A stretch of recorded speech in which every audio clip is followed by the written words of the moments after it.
So there's a question here. What should we do about externalities? And it's easiest to think about negative externalities, but there are things that we can do to deal with the creation of positive externalities as well. One thing we can do is command and control regulation. Examples of this are emission standards or laws against noise violations or something like that.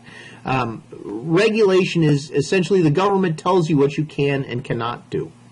Alternatively, we can think about corrective taxes, and we'll look at this a little bit more detail in the future. If we have a negative externality, we can use corrective taxes to stop those things. Another thing we can do is use quotas and tradable permits, where the government sets a level of pollution that they desire, and lets companies trade, buy and sell the permits in tradable markets that limit the amount, that allow people to produce pollution up into some total limit, which is set by the number of available permits. And what happens in these cases is that markets can exist for companies to trade the permits and reach an efficient solution in that manner. Property rights and private solutions are also ways to solve externality problems. We don't necessarily have to have regulation or government intervention to solve the problem of externalities, and we do lots of things. For instance, with regards to the lawns in my neighborhood, if somebody doesn't cut their grass very often, the neighbors kind of look at them sideways and make sure that they take care of their lawns. It's considered bad form, and there's certainly social pressure from my neighbors to make sure that my grass gets cut, even though some of the costs that I bear are not borne by me.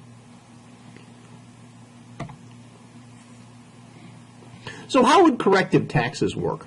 Think about a 75 cents tax on drivers, and note that if we recall from our discussion on taxes, a 75-cent tax on drivers would push the demand curve down by 75 cents. Would push it down by exactly 75 cents. Now examine the new equilibrium that would result if we have a 75 cents tax on drivers. This would reduce the quantity of pollution down from 1,000 to 800 in the presence of the tax. So when we move the demand curve down by placing a tax on buyers, we get the socially optimal quantity of output, which is equal to 800 gallons of gas. Now, the trick with corrective taxes is to try to set the right tax to reflect the social cost of pollution. But if we do this right, we can have sort of a double dip here. We can reduce the level of pollution down to the efficient level, which gives us an efficiency boost, and we also can use it to raise tax revenue. So this is a case where rather than taxes distorting economic activity, we can use taxes to restore economic efficiency.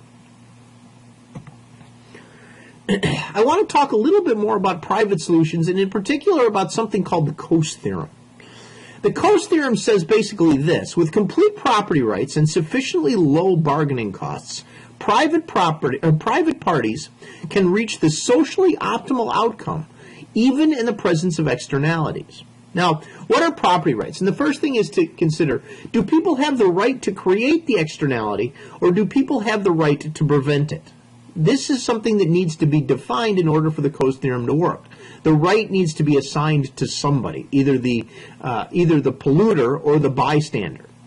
And it's an important thing to know. One of Coase's important insights was to recognize that externalities would not be a problem if the bystander wasn't there. If there was nobody here to hear my loud stereo, the fact that I turn my stereo up wouldn't be a problem at all. And so the question is should I have the right to enjoy my stereo in peace and not having to worry about bystanders, or should bystanders have the right to enjoy quiet without having to worry about my stereo? So the next question then is bargaining costs. How easy is it for the actor and bystander to negotiate over the rights? And then finally, one of the insights of the Coase theorem is this: the ability to reach the optimal outcome does not depend on who is initially assigned the property rights. Now, let's take a look at an example and think about how this might work in practice. So consider loud music. Consider a case where a bunch of partygoers want to play loud music at the party, and the partygoers get some amount of enjoyment from the right to make noise at the party. Call it $50. They find themselves $50 better off because they're having more fun at the party when they can turn up the radio and make and play loud music. Now, suppose also that the neighbors can buy earplugs for $20, right? And the earplugs, and forget about any comfort issues or inconvenience issues, the neighbors can buy earplugs for $20, and so the cost to them of drowning out the noise is something less than the amount of the enjoyment that the partygoers get from being able to make that kind of noise. In this case, the partygoers' $50 of enjoyment exceeds the $20 cost to offset the noise due to the neighbors. The socially optimal outcome then is that the noisy party happens. Now, here's how the Coase theorem would work. If the neighbors own the right to quiet, the party guests could essentially all chip in $25 total to buy the earplugs and give the neighbor an extra $5 to compensate the neighbor in exchange for their right to quiet. So they give up the right to quiet, they get earplugs, which leaves them as well off as they were before, and an extra $5, which is a little something extra, and they find themselves better off. The partygoers, for the low price of $25, get $50 worth of entertainment, and they get to turn their music up.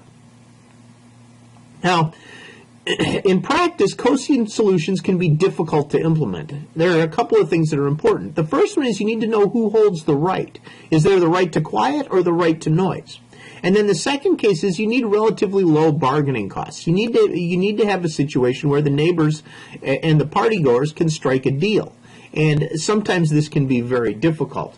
In the case of say, vehicle exhaust, there are bystanders everywhere and roads everywhere, and negotiating every time you wanted to drive past somebody and emit pollution would be a very, very complicated problem, and the bargaining costs associated with that would be very, very high.